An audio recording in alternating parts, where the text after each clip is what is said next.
بسم اللہ الرحمن الرحیم رب اشرح لی صدری ویسر لی امری واحلل عقدۃ من لسانی یفقہوا قولی اللہم صل علی محمد وآل محمد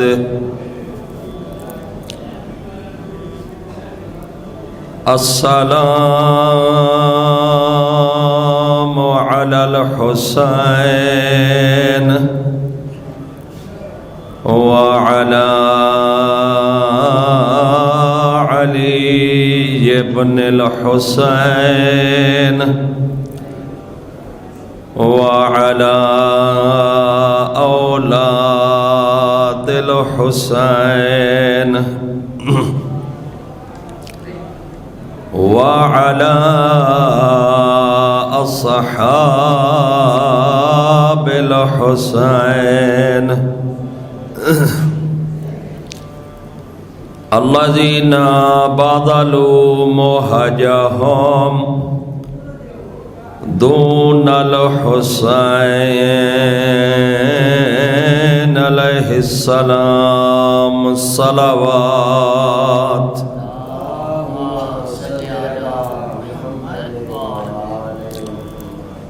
ما شاء اللہ لا حول ولا قوة الا باللہ العلی العظیم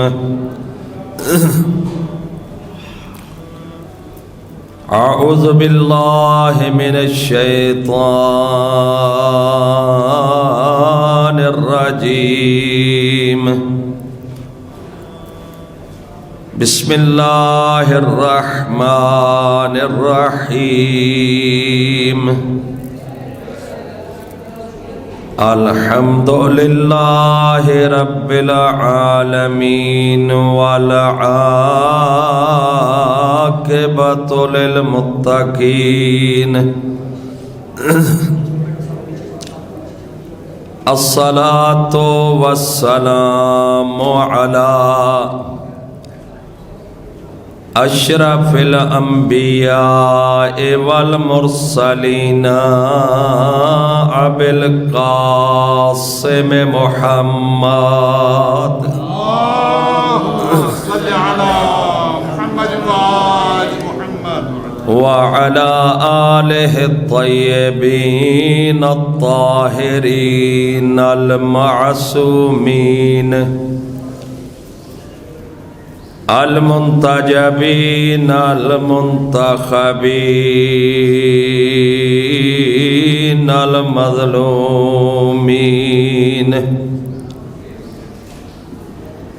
ولعنۃ اللہ علی اعدائہم اجمعین ملعونین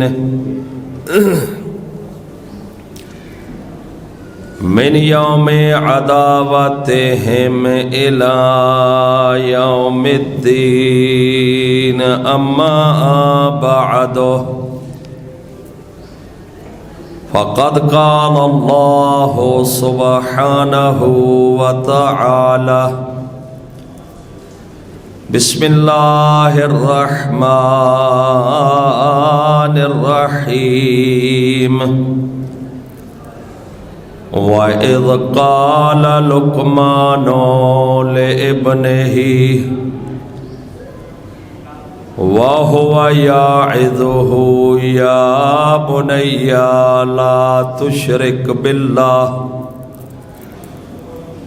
إِنَّ الشِّرْكَ لَظُلْمٌ عَظِيمٌ الصَّلَوَاتُ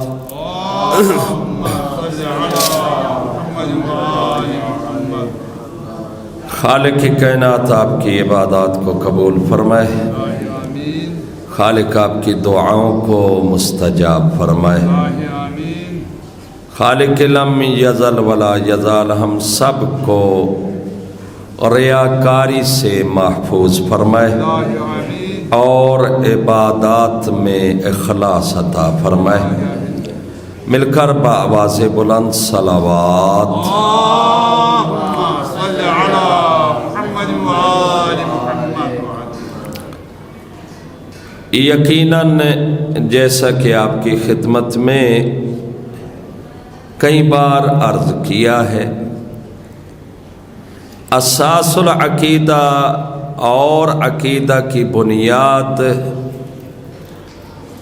توحید الہی ہے۔ اگر عقیدہ توحید، عقیدہ وحدانیت خدا درست ہے تو باقی عقیدے کے اجزاء بھی درست ہوں گے، وَإِلَّا نہیں۔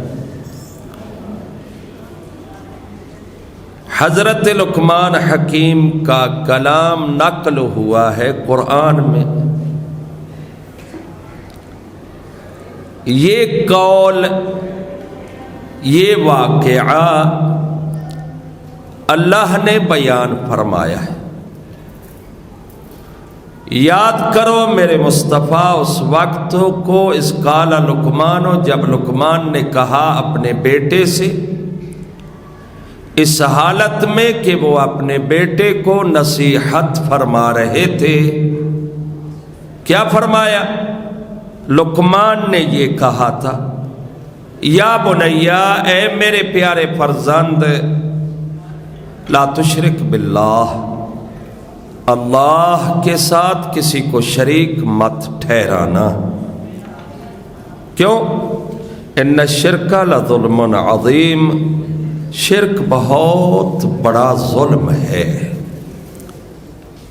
اور ویسے بھی عرض کیا تھا، حاجی سے اب یاد ہوگا، کہ خالق کائنات نے قرآن میں فرمایا ہے، میں اپنے بندوں کے سارے گناہوں کو معاف کر دوں گا، لیکن جو بندہ میرے ساتھ کسی اور کو کسی میرے کام میں یا عبادت میں شریک بنائے گا، میں اس کے اس گناہ کو کبھی معاف نہیں کروں گا۔ لقمان حکیم، میں نے عرض کیا تھا، حبشی تھے۔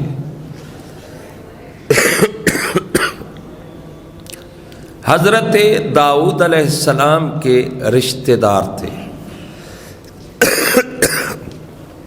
کئی انبیاء کے ساتھ وقت گزارا ہے۔ نام لقمان ہے، حکیم لقب ہے۔ حکیم کیوں بنے؟ کیونکہ ہر وقت حکمت بھری گفتگو فرمایا کرتے تھے۔ اور پھر آپ نے دیکھا کہ جب انسان کی حکمت کے تحت علم کے ساتھ گفتگو ہوتی ہے، ٹھیک ہوتی ہے، خالق کو اتنی پسند آئی لقمان کی یہ گفتگو کہ اللہ نے لقمان کی گفتگو کو اپنے قرآن کا حصہ بنا دیا۔ لقمان حکیم داؤد کے زمانہ میں تھے، قرآن کب نازل ہوا؟ لیکن اللہ نے فرمایا میرے پیارے بندے نے اچھی بات کی ہے نا، میں آپ کا اس کی اچھی اس گفتگو اور کلمہ کو، ایک جملہ کو اپنی لاریب و بے عیب کتاب کا حصہ بنا دوں گا۔ توجہ فرمائیے نا۔ لقمان حکیم ایک دفعہ بیٹھے تھے۔ میں تو ایسے پہلے بھی بیان کیا ہے کئی دفعہ، ریکارڈنگ بھی ہے اس بات کی۔ یہ جو لقمان حکیم بار بار کہتے ہیں یا بنیا، آپ وصیتیں پڑھیں نا، لقمان حکیم کا کلام پڑھیں، 400 وصیت پہ مشتمل کلام ہے حضرت لقمان کا ایک جگہ پہ۔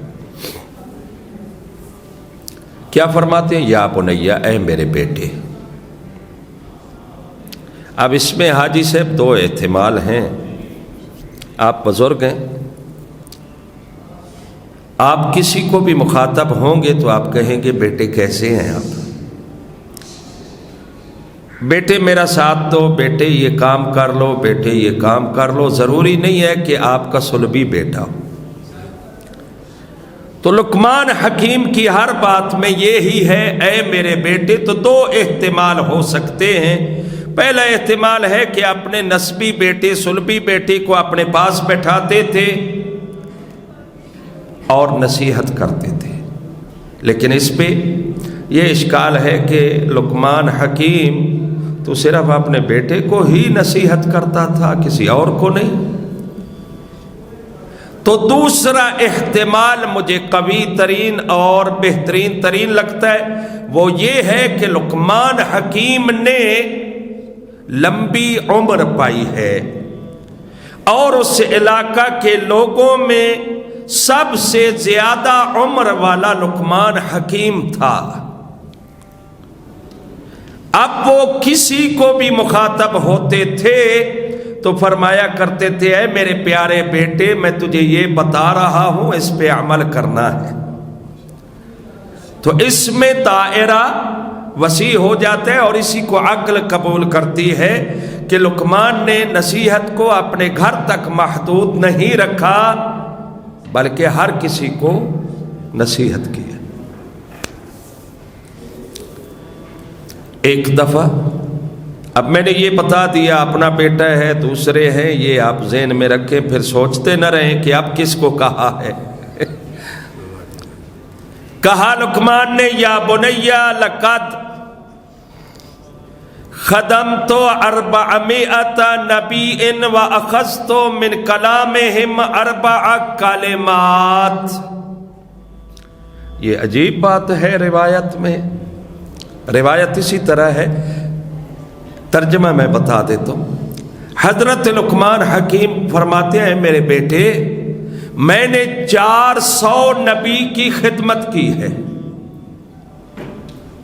مطلب یہ ہے کہ میں ان کی خدمت میں رہا، ان کی محفل میں رہا، ان کی مجلس میں رہا، ان کے ساتھ رہا، ان کا صحابی بنا رہا. 400 نبی کی میں نے خدمت کی ہے اور ان کی 400 نبی کی گفتگو کا نچوڑ میں نے 4 کلموں اور 4 جملوں میں بند کیا ہے. اب مجھے یورپ سے جب میں نجف اشرف میں تھا تو یہ روایت میں نے نجف اشرف میں پڑھی تھی.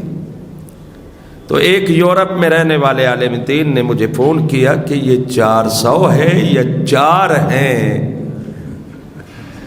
میں نے کہا روایت میں تو 400 لکھا ہے. اب عقل تو کیا کرے، عقل کبھی تھکی ہوئی ہوتی ہے تو قبول نہیں کرتی. تو روایت میں مستند میں 400 نبی ہے. وہ 4 کلمات کون سے؟ یا بنیہ پہلا کلمہ، اذا کنت بین الخلق فاحفظ لسانک. دوسرا کلمہ یا بنیہ اذا کنت بین الصلاۃ فاحفظ قلبک. یا بنیہ تیسرا کلمہ یا بنیہ اذا کنت علی المائدۃ فاحفظ بطنک او حلقک. یا بنیہ چوتھا کلمہ یا بنیہ اذا کنت فی بیت الغیر فاحفظ عینک. اب پہلے کلمہ کی طرف آتے ہیں. یا بنیہ اذا کنت بین الناس فاحفظ لسانک. اے بیٹا جب لوگوں کے درمیان میں بیٹھنا اپنی زبان کی حفاظت کرنا. مطلب ہے زبان کو قابو میں رکھنا. زبان پھسل جاتی ہے، لڑکھڑا جاتی ہے. اور علی ولی فرماتے ہیں الانسان مخبوء تحت لسانہ. انسان اپنی زبان کے نیچے چھپا ہوا ہے. کہتے ہیں نا، وہ کہتے ہیں جیڑا بولے وہ دروازہ کھولے. حاجی صاحب سمجھ تو آئی ہے نا پنجابی جملے کی؟ تو جیسے ہی بندہ بولتا ہے نا، اس کے لہجہ، اس کی گفتگو، اس کے الفاظ سے پتہ چل جاتا ہے کہ یہ کتنے پانی میں ہے، اس کا اخلاق کیسا ہے، اس کا علم کیسا ہے، یہ عقل مند کتنا ہے، اس کا لہجہ کتنا خوبصورت ہے، ساری انسانیت سامنے آ جاتی ہے، اس کی اندر کا سارا کچھ سامنے آ جاتا ہے۔ یہاں پہ ایک واقعہ سنا دوں آپ کو، تو میں نے پہلے بھی سنایا تھا، نجف اشرف کا واقعہ، آیت اللہ محسن الحکیم بہت بڑی شخصیت گزرے، امت کے باپ تھے پوری شیعہ کے، ان کے خدمت میں ایک عرب آیا۔ عرب وہاں پگڑیاں باندھتے ہیں، چاہے مولوی ہو غیر مولوی، یہاں ہمارے ہاں بھی تھی بڑی عزت والی چیز، دیہاتوں میں لوگ پگیں باندھا کرتے تھے، اب تو ماشاءاللہ پینٹ شرٹ آ گئی، ٹراؤزر آ گیا، اب ٹراؤزر کے نیچے اوپر کون پگ باندھے جی، مطلب پینٹ شرٹ بندہ پہن کے اوپر امامہ رکھ لے، لوگ کہیں گے یہ بھی کوئی پاگل جا رہا ہے جی۔ تو سید محسن الحکیم کے پاس عرب آیا، بڑا سارا عمامہ ہے، بڑی بڑی داڑھی ہے، ابا کبا بھی پہنتے تھے۔ تو سید محسن الحکیم نے دیکھا کہ کوئی بہت بڑی علمی شخصیت ہے، اس کے لیے کھڑے ہوئے، ملے، بٹھایا، اہلاً و سہلاً، اور چائے پیش کی گئی، چائے پیش کی گئی، پی انہوں نے چائے، وہ جو عرب صاحب آئے تھے۔ سید محسن الحکیم بڑے احترام سے بیٹھے ہیں کہ عالم دین ہے، آیا ہے۔ باتوں باتوں میں یہ عرب کہنے لگا، پیچھے کتابیں تھی محسن الحکیم کی ساری لگی ہوئی لائبریری، یہ عرب دیکھ کر کہنے لگا، اے سید، یہ سارے قرآن جو پیچھے پڑے ہیں یہ تیرے ہیں؟ یہ قرآن جو پیچھے پڑے ہیں سارے یہ تیرے ہیں؟ وہ سمجھتا ہے شاید بس قرآن ہی اسی شکل میں ہوتا ہے اور تو کچھ ہوتا نہیں ہے۔ محسن الحکیم بڑا آرام سے ایسے بیٹھے اور کہا، الحمدللہ الذی خلصنی من ہذہ المصیبہ، حمد و ثنا ہے اس خالق کے لیے جس نے مجھے اس مصیبت سے چھٹکارا دیا ہے۔ مطلب ہے خاموش رہتا تو جہالت چھپی رہتی، جیسے ہی بولا جہالت باہر آ گئی۔ تو اسی لیے علی ولی فرماتے ہیں انسان اپنی زبان کے نیچے چھپا ہوا ہے۔ اور پھر مولا نے فرمایا، اللسان سابع اذا خلی فعقر، زبان ایک درندہ ہے، جب اس کو آزاد چھوڑ دیا جائے نا چیر پھاڑ کے کھا جاتی ہے۔ اور مولا فرماتے ہیں الفاظ تمہارے غلام ہیں جب تک تم زبان پہ نہیں لائے ہو، جیسے ہی زبان پہ لا کر ان کو ادا کرو گے پھر تمہیں اپنے نکلے ہوئے الفاظ کا غلام بننا پڑے گا۔ یار یہ بات نکل گئی ہے، اب کیا کروں یار، کیسے کروں یار، اب کیا ہوگا، یہ آگے پہنچتی جا رہی ہے۔ لوگوں کے سامنے منت سماجت، یار نکل گئی ہے، اب کیا نکل گئی، اب نکل گئی۔ اس لیے مولا فرماتے فکر مرارا ثم قل، پہلے سوچو پھر بولو، کئی بار سوچ کر پھر بولو۔ اور مولا نے فرمایا اللسان یقطع الاحسان، زبان بہت ساری نیکیوں کو برباد کر دیتی۔ قرآن میں آیا ہے کہ صدقات و خیرات دے کر پھر اپنی زبان سے دوسروں کو اذیت مت دو اور احسان مت جتلا کر ان کو اذیت دو۔ میں نے کھانا کھلایا تھا، میں نے پیسے دیے تھے، میں نے احسان کیا تھا، یہ میں کہتا گیا، ادھر سے نیکیاں برائی میں تبدیل ہوتی گئی۔ یہ میں ہی تو برباد کر گئی، میں ہی تو فرعون بنا گئی۔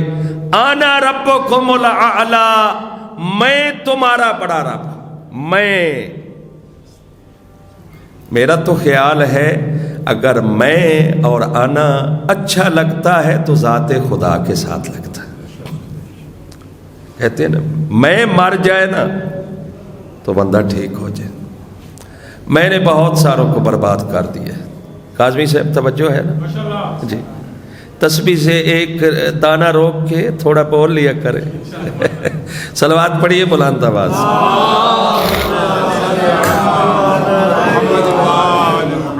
تو زبان کو کنٹرول میں رکھا جائے تو انسان محفوظ رہ سکتا ہے.